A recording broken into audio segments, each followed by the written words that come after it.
things, all the qualities that love possesses. And I want you to see how many of these qualities do you have yourself. Are you patient? Are you kind? Can you overlook wrongs, injustices? I'm going to quickly go through a few of these points because most of them is self-explanatory. It's very simple, but just because it is doesn't mean that we should take it for granted. First one, love is patient. Love doesn't pressure the other person. It gives the other person enough space and time that the other person needs. If you're in a relationship where you're always pressured and pushed into doing things or becoming somebody, then that person is not really loving you. But obviously this doesn't happen overnight. It's something that you have to work at. It develops over time, but we need to practice it at every date and every relationship that we're in, where we can become more patient.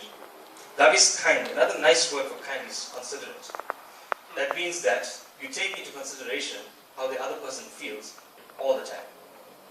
Now this is not something that you just wait to get right when you're pursuing a relationship, but we should work on these things when we have relationships with friends, at work. We have to be able to be kind and considerate to people that we work with. Love does not envy. Envy is when you don't feel too good about yourself, so you won't let the other person feel too good about themselves.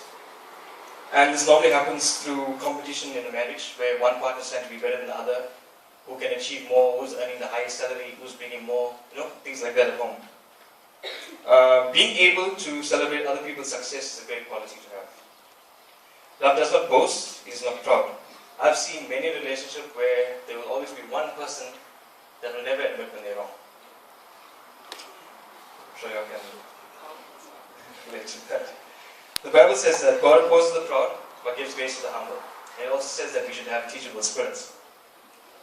After a while, I also believe that if you're in a relationship with this one person that doesn't want to accept correction, or is not teachable, or is always right, will never accept the fact that they could possibly be wrong.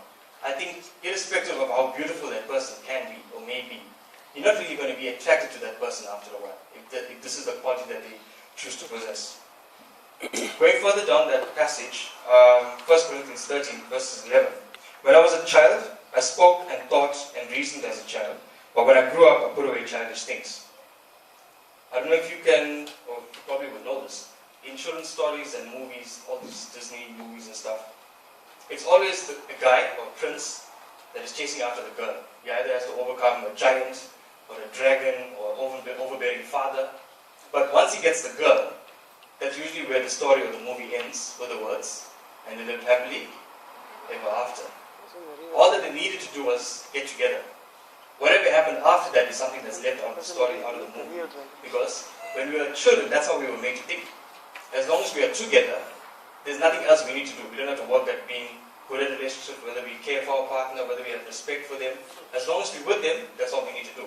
But that's how we were meant to think we were children, but we're no longer children. So we need to become the person who we are looking for, is looking for. Let's go to the next video, please. One more thing for a second.